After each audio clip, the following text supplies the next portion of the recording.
We got Cliffe and Stuart with Alex O'Connor.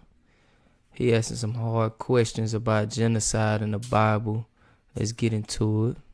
Do you think that this grace, this omnipotence, this love and charity of the Old Testament God is expressed in the instances where he commands the complete obliteration of entire nations of people, including the women and the children and even the animals, at multiple points throughout the history of the Israelites trying to conquer their holy land, which is promised to them by God, such that if anybody is already living there, they're driven out, and if they refuse to leave, they're chased out and they're killed, and then they come back and they kill the women and the children. Do you think that this is the same graceful, loving God that's issuing these commands? No. Instead, I think we've got to read very carefully. First point, do I allow God to judge? In my culture, that's unacceptable. And yet the Bible insists God does have the right to judge. Second point,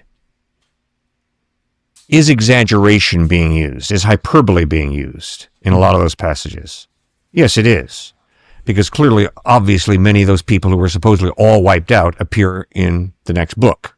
So you know that they weren't all wiped out. Mm-hmm. Thirdly, you look at the archaeological evidence for Jericho and Ai, and you begin to realize those were probably smaller fortresses. Yes, Rahab was in there as a prostitute, but those were not just families and women and children. Those were fortresses that were protecting the families that lived out in the countryside around them. Next point is, I think that there is not the emphasis on individualism in the Old Testament that we have in our culture. Yep. And yet, the more we struggle through children of alcoholics and realize that there are real consequences that stretch down through the generations. And I think the Old Testament does present a picture that we are more interconnected than we as American individualists would like to admit. And when God judges a people group, yes, some innocent people are swept along in the judgment. And that bugs me. I don't like that. And yet, that is part of, I think, what the Bible is talking about when it says we're created in the image of God, meaning that we do have free will, which means there are consequences to my decisions that affect my children, that affect my grandchildren. We're more interconnected than we would like to admit. So no, those children are not being punished for anything they did wrong, but yes, they're born into a cursed, messed up world, and there are consequences to that. I mean, I benefited from going to Davidson College, and a lot of people sacrificed to put Davidson together. You benefited from going to Oxford University, and there are a lot of people who have, over many years, given sacrificially to build that. So there are real consequences that stretch down through the generations of our decisions. And also, the Bible never says that those children and all those people go to eternity separate from God. I'm convinced that we will see those children in heaven if they were killed before an age of accountability. So the justice of God will ultimately triumph. Yeah. But do I have problems with the text? Yes, of course I have problems with the text. I don't. Now that was a very good question from Alex O'Connor, and that's something that's a lot of people question about God in the Old Testament when he was wiping out nations all the way down to the sheep goat, killing all the animals, all the people. But I can't really remember. I remember reading that. I gotta refresh, but if I remember correctly, that was when a lot of those nations was, connected to I want to say the Nephilim. They had the Nephilim DNA in them. Like, they wasn't fully human. That's why God was telling them, was saying wipe them out, because they was infected. Like, they wasn't fully human. These people was mixed with the Nephilim DNA. They wasn't the pure, a pure nation. So he's saying wipe them all out. And at the same time, they was all cursed, like he said. And he had to wipe them all out. And like he said, they popped back up because, as being, compassionate human beings, You couldn't, people, they probably couldn't do that. You know, the Israelites probably they couldn't kill the kids. You know, they couldn't just kill everything like God told them to do. That's a hard thing, you know. God's sovereign. God know what's best, you know.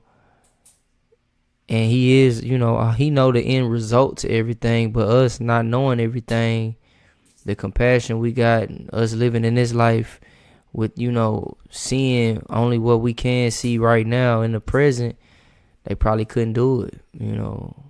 They probably didn't have the heart to do that like that, you know. But God seeing the end result of what could happen if you didn't, you know, which could, if he didn't, you know, if we didn't, say you don't knock him out, say you don't take him out, and say they did take them all out, and only people living was, you know, only people left was the Israelites, and they the only nation left, the blessed nation. You know, we probably wouldn't be going through what we're going through right now. What if, you know? Who knows? Understand it exactly. I don't understand what God is doing exactly there, why he says that kind of thing. But I'm also convinced that hyperbole is being used. And I think that's a very important thing. For instance, when I was in high school, we used to say, we're going to kill the opposing team that we're going to play that weekend. Not meaning we're literally going to kill them. And the whole idea of, in the Hebrew herem, H-E-R-E-M, of clearing out these people from the promised land. Over. The whole idea that God had given them over 400 years to repent, and they had chosen not to, and now God clears them out. You know, I think it's a complex issue, more complex than the person would allow it to be, who just says, I just can't believe that God would do something like that. Like, what kind of instruction had these people been given? You know, like the people.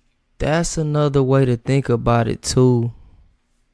Because, you know, he could be like, you know, just take them out and take over. You know, when he say kill everything, take it over, like just take it over. Because like he said, it was people left over. You know, that's a good, I ain't ever think of it from that perspective. You just take over, you know, that's a People good of Ai, perspective. people of Jericho, the Canaanites. I mean, did they have, you know, Jewish prophets coming to them and saying, you should repent of your ways, or were they just sort of expected to work it out on their own? Fascinating question. I'm not sure. I do not know. Right. Obviously, they have consciences. We all have consciences. Yeah. And when you study ethics from around the world, it's amazing that it seems we're all like reading off the same sheet music. Yeah. And there's Tremendous more and agreement. more research coming out too on just how bad these people groups really Sure, work. right. I'm seeing more of this. Child sacrifice. Canaanites, yeah, exactly. It just gets Yeah. worse Yeah, every yeah, year. right. Like how bad is it going to get? And so, but the second one, have you wrestled with this being a really That's another thing too. These people were doing all kind of demonic practices, like sacrificing their kids to idols, you know, doing all these different occultic type of demonic type of rituals and stuff like that, all this demonic stuff. And if you know, and they passing this stuff down to their kids, you know what I'm saying? So if you do just wipe them out, say the kids gonna have some type of resentment against you. If you leave them alive, they grow up, come after you, or, you know, they keep these type of sacrifice, these type of spiritual practices, you know, alive, you know, and you trying to get rid of that. Just like today, when people don't want to accept Jesus or Christianity or whatever, you know, the way, they don't want to accept the true way to God. They want to say, oh, my ancestors didn't practice that. I want to practice what my ancestors practiced, like what they think their ancestors practice, because they don't think that, you know, Jesus is the way. Just like, that's what I'm saying. So he was wiping out every other way that was, you know, against him, you know. And, you know, I can see God being sovereign doing that. I can see why that would make sense from that perspective also. He knocking out every way that's going to go against him, knocking down every idol, every other way that's going to go against him. So nothing is remembered that's demonic that's going to go against him. Only thing that's remembered is worshiping him being the only God, him the only one that's lifted up and glorified. That will make sense. That makes sense. culturally conditioned question? Oh, absolutely. Issue Yeah. of yours? 'Cause the Chinese don't don't struggle with this one. Yeah. When I've talked to people of other cultures and I've brought it up and been like, that's totally fine. Yeah. That God judges in that kind of way. And it's so much worse because it's not just like culturally relative. Like I'm a moral anti-realist. I don't believe in the existence of objective moral values, right? Yeah. And so like, what could I possibly be meaning here? But I don't wrestle with it because my job here isn't to say that this is wrong. My job is to say something like what Lincoln said of slavery. If this isn't wrong, then nothing is wrong. If there is such a thing as objective morality, I find it very. I mean, look, we just condemned the Canaanites in part for they were killing children. Well, that's exactly what God ordered the Israelites to do when they came into their nation. And we say, okay, well, these people were sinful, idolatrous, and they should have repented. Well, the same is true of the Israelites. They were sinful, they were idolatrous. And yet they had the benefit of having the prophet of God come to them with literal stone tablets telling them what to do. And even then it took them a few tries to get right. The Canaanites didn't have that. And yet when the Israelites are sinful, they get a prophet who comes and sets them straight.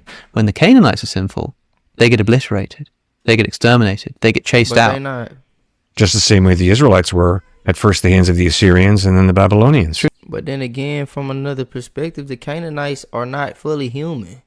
Canaanites is some dang giants. Like, they infected with Nephilim spirit. Like, they DNA is corrupted. So they're not God's people in the Old Testament. So, they can't be saved. So that's why they wouldn't get the same treatment as God's people. And that's why they don't get a prophet. You know what I'm saying? Like, it's not no. True, but it was wrong for the Assyrians to do that. It was wrong for the Babylonians to do that. Yeah, but the Old Testament insists that was part of God's judgment on the Israelites for them doing the child sacrifice, temple prostitution, idolatry. God, so it's God's. It gets back to, does God have the right to judge? Yes, he judged the Canaanites, but then remember, a few hundred years later, he judged the Jews, first at the hands of the Assyrians and then the Babylonians. So I wanted to talk about the hyperbole thing, right? Because maybe we're not talking about killing everybody, maybe... Well, obviously not, because they occur in the next book. But, okay, so, for example, in the destruction of Ai, 12,000 people fell that day, all the people of Ai. That's what's said in the book of Joshua. Now, maybe all the people of Ai is like an exaggeration, but 12,000 people is pretty specific. It'd be a weird thing to be doing as hyperbole, right? We have a number of people, 12,000 people. We know it's men, we know it's women, we know it's children are slaughtered. We know that that's not hyperbole. We know that thousands of men were killed. We know that I should quote. I don't want to get this wrong. Perhaps we should look at the text. Yeah. So in Joshua chapter 8, when Israel had finished killing all of the men of Ai in the fields and in the wilderness where they had chased them, and when every one of them had been put to the sword, all of the Israelites returned to Ai and killed those who were in it. 12,000 people fell that day. 12,000 men and women fell that day, all the people of Ai. So we know that women are being killed, non-combatants are being killed. We know that there are thousands of them. We also know that there were people who had left. They'd run into the wilderness. They were out of the promised land, but the Israelites chased after them and then killed them in the wilderness. And it says all of them were put to the sword. Maybe that's an exaggeration. Maybe that some of them ran away. Maybe all of the ones that they captured were put to the sword, but some of them managed to actually run away, and those are the people who show up in the next chapter. But it's only because, for want of trying, that they managed to survive. But maybe it is just hyperbole. But we know that 12,000 people were killed. We know that the Israelites then turned around after killing the fleeing combatants, came back into the city and killed who's left. Well, who's left? The women, the children, the disabled.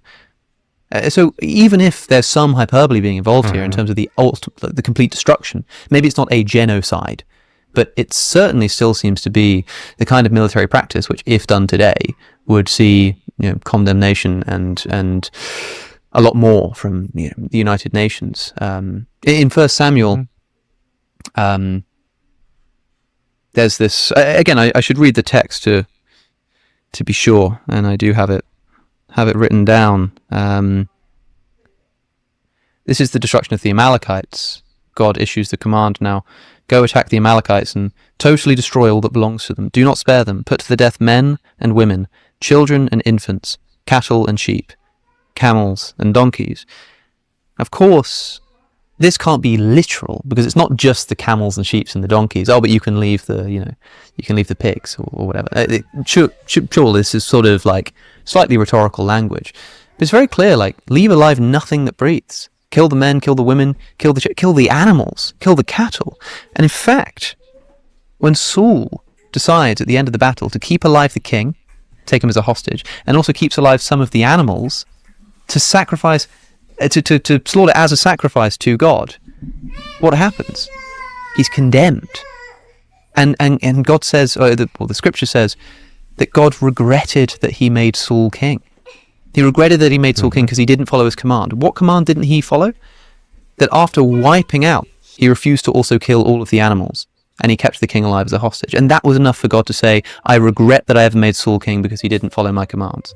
And so I understand that there may be some hyperbole involved here, but in the case where Saul is punished, specifically not for killing all of the animals, it's hard for me to imagine like how much scope there is for hyperbole here in terms of undermining the criticism that we are talking about the slaughter of innocent people here. Mm-hmm. It shows the importance and just how clear God wants to make it that Israelites are to be set apart and a holy people.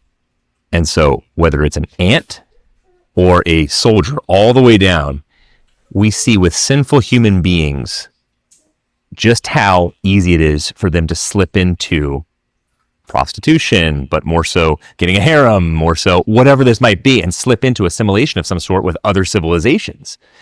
And so God has to act in this kind of way, however extreme it seems, to show them, whether it's Achan later on in Acts chapter 5, for example, the temptation and how quick this happens. It's such a slippery slope where God is saying, here's the line, and we have to do away with it. You know, with Alex O'Connor, it's interesting to me, the questions that he asks and how in-depth he is with it seemed like he's so concerned about he's more trying to judge God. He seemed like he more concerned about judging God than anything else. Like, that's crazy to me. It's like, to me, it seemed like he gonna be on that path forever if that's his goal. He trying to judge God on these little bitty things he coming up with. Like, he really digging into the Bible, trying to find something. Seem like got genuine questions. Why did he do this? Why did he do this? You gonna spend your whole life trying to figure out why is this, why is that, before I give in to this. You know, like, I don't know if this dude any level of temptation. You talked about temptation earlier. We know how easy is it to fall prey to temptation. This is another thing with university students and older people. All they want to talk about is temptation and how easy it is to fall typically into like porn addiction and these kinds of things. Mm-hmm. Well, very similar to what's going on there in terms of you have to kill off any and everything that's going to cause temptation because you are God's holy chosen people. Okay, whoa, isn't that really ethnocentric? Isn't that a big issue still? I don't see that in my mind because I believe what's going on in the Old Testament with the Israelite people is probably the most exclusive inclusivity you could ever imagine. Which is, God is this God of the Israelites who are holy people who are not supposed to mix at all, even with an animal, with people of another civilization. So that's how exclusive they are, but how inclusive in the sense of they're a light to all the nations. And eventually it's going to come through the Son of God, Jesus Christ, who is literally Samaritan, child, woman, all the oppressed people groups, and Zacchaeus, like we talked about earlier, Luke chapter 19, and the sycamore tree, who a tax collector, probably very wealthy.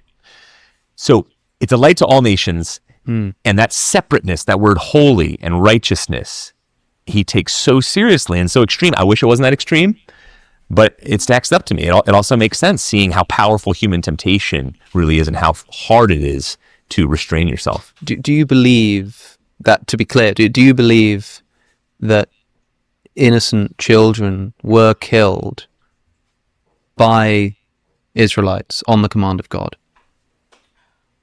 It's a historical fact. I believe that innocent children were killed by Israeli bombs, and they happen to be Palestinians, part of Hamas maybe, or Hezbollah.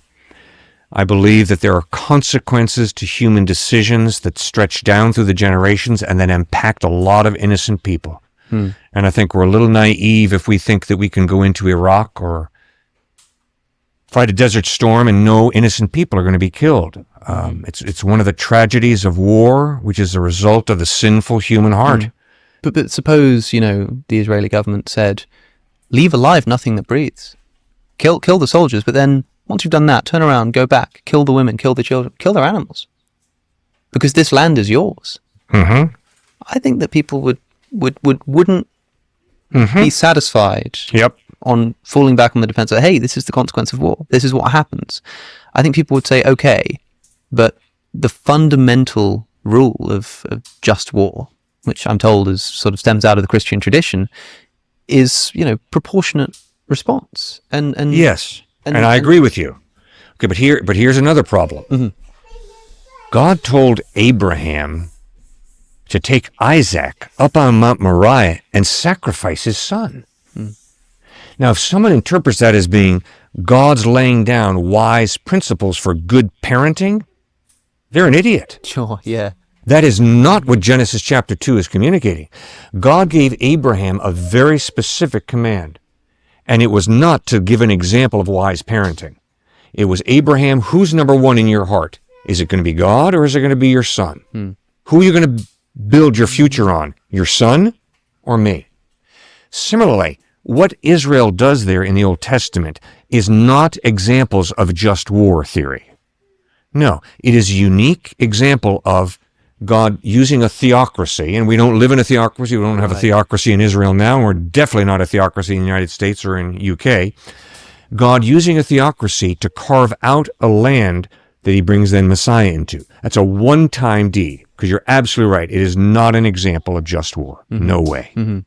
I recoil at that as you do, I'm sure. Yeah, because of course the difference in this case is that you have the orders from the top man. It's sort of, if there is some extraordinary circumstance in which this kind of otherwise morally condemnable behavior can be justified, you better have the authority to know that you're making the right decision. And in this case, the Christian will be able to say that they did have that authority. But I mean, it's a struggle. Yes, it is. We're talking about the intentional killing of non-combatant children here. And I read this text as a land dispute. I read in Deuteronomy where God gives instructions when you march up onto a city to attack it, like in the broad sense. When you march up to attack a city, make its people an offer of peace. If they accept and open their gates, all the people in it shall be subject to forced labour and shall work for you. Some peace. If they refuse to make peace and engage you in battle, which isn't entirely unreasonable given what the terms of peace are, lay siege to that city. When the Lord your God delivers it into your hand, put to the sword all the men in it. As for the women, the children, and the livestock, and everything else in the city, you may take these as plunder for yourselves, and you may use the plunder the Lord gives you from your enemies. This is how you are to treat the cities that are at a distance from you, and do not belong to the nations nearby. Women and children being described as plunder that can be used because God has given them to you as plunder. But of course, those are the people who you're attacking not because they're in the promised land. And it's just, look, we gave them a chance to leave. What are we supposed to do? This is God's chosen. No, these are other cities. Because it goes on, however, in the cities of the nations the Lord your God is giving you as an inheritance, do not leave alive anything that breathes. Completely destroy them. The Hittites, the Amorites, the Canaanites, and lists, the Jebusites, as the Lord your God has commanded you. Otherwise they will teach you to follow all detestable things that they do in worshipping their gods, and you will sin against the Lord your God. So clearly what you're saying about them being these detestable characters and God is issuing his judgment must be true here, because it's saying, like, otherwise, if you don't destroy them completely, they will teach you their ways, you will fall into sin. But this idea of, marching up to a city, and even if they accept you, they're going to become, your indentured servants. And if they don't, then you may take the women and children as plunder, and you may use the plunder the Lord gives you. But of course, if you're marching into a city of one of the nations that you've been promised by God, then don't leave alive anything that breathes. Kill all of the children, kill all of the women. I mean, it's the difference there, in other words, about like the people in the inherited land. That's a hard question. That's hard right there. I gotta go relook at that. Boy, that's what I'm saying. He is reaching. He went in there to try to find something. Like, that's tough. Like, I don't even remember that like that. Like, I remember that law that he put down, but I don't remember each detail, because the way I ain't just finna just, I gotta look into that one. You know what I'm saying? But in the Old Testament, in a nutshell, you gotta understand the whole perspective of what's going on. God said, I'm giving you this land. All of this is yours. He's saying all these other nations are your enemies. You know, he say, y'all the chosen people. Y'all are my people. I'm going to give y'all all of this. And if they my enemy, they your enemies. You know what I'm saying? People want to have this liberal view of just, oh, let them be. They're not hurting anyone. They're not hurting. No. God is saying, this is your land. You my people. They don't believe in me. They don't worship me. They worshiping the devil. I'm the only God. We're taking them out. This is for you. This is for my people. This is my land. We're taking them out. I don't want no evil. Only good.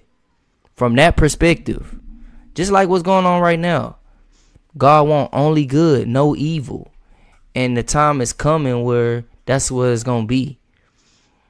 Old Testament was in the physical and the natural. And the New Testament is the things that is what's going on in the spiritual. So basically the Old Testament is the physical. You know, all they wars and everything was in the physical, in the natural. And it's symbolic to what's in the New Testament is everything that's going on in the spiritual. So everything that's going on in the Old Testament is spiritually what's happening right now. And that's what's going on in the spirit realm right now. Like it's a war going on right now to the point where it's good against evil. And eventually good gonna obliterate evil, and it's gonna only be good. Certain things gotta play out. If we can see in the spirit right now, you know, what's going on, you know, then like this is it will explain everything he's talking about. It's gonna be like kind of like the same thing.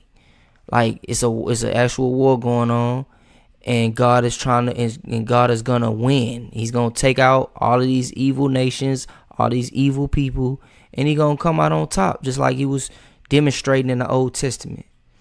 Like when you look at it from that perspective, like in a nutshell. And the people outside of it tells me these that good questions. The explanation for why these people need to be completely and utterly destroyed is because this is our land. You know, we want this land. Seems to be, and when I read about somebody intentionally driving out or killing nations of people so that they can sort of essentially ethnically cleanse a land, I don't know what else to call that other than a genocide. But it's still eventually, the point is to welcome them in. It's not like they're going to sit in the land flowing with milk and honey forever. And again, be God's chosen people. And that's it. So that's one. Secondly, we're reading this again from our 21st century Judeo-Christian lens. So your outrage and indignation over this is entirely Christian. That's why the Bible is self-critiquing, which I love about it. Thirdly, putting to the sword, even women and children, as messed up as that sounds, many would say that that was actually more gracious in that time period than other civilizations who they're going to get raped the rest of their lives, right? And just horrific things that are unimaginable to us. So that's another really important thing to remember. And then lastly, the one you got to wrestle with is, okay, so in an ancient Near Eastern culture, you're looking for God to act in a very humane kind of way. All right, to what extent? And what extent does free will come into play as well? Not just the evil heart of humankind, but how exactly do you want to play God? Because I want to play God too in those passages, but what does that look like? What specifically does that look like? Watch the full conversation with Cliffe and Stuart by clicking the link on your screen. To get early Yeah, Alex be asking some tough questions, like, but what's his, like, is he really, if he really trying to figure out God, he really just trying to, what is his purpose? It's a 2-hour interview. What is his purpose for real? Because it seemed like he digging in that Bible looking for something, just to, hard questions to challenge on, you know. And Cliffe and Stu, they doing a good job answering these questions, but Alex, I guess this is some good content, you know. He digging in there looking for some tough questions. I wonder if he genuinely asking these questions, or he just genuinely trying to prove God to be some terrible being, or the Bible to be, you know, false or something like that. Like, what is he really trying to do? Because if he digging deep. Like, if you gotta have all these type of questions answered, and you really trying to play God, and you trying to make it make sense from your perspective, I don't see much hope for him, really. Like, only God can make him believe. Like, I don't really see, cause he gonna keep digging and digging and digging. But that's what happened with the guy. What's that guy name? The guy who was trying to prove God wasn't real. He ended up finding out that God was real through his, you know, research, and he became a believer like that. So hopefully that's what happened to Alex. But that was some real good questions he gave. Very intellectual conversation right there, man.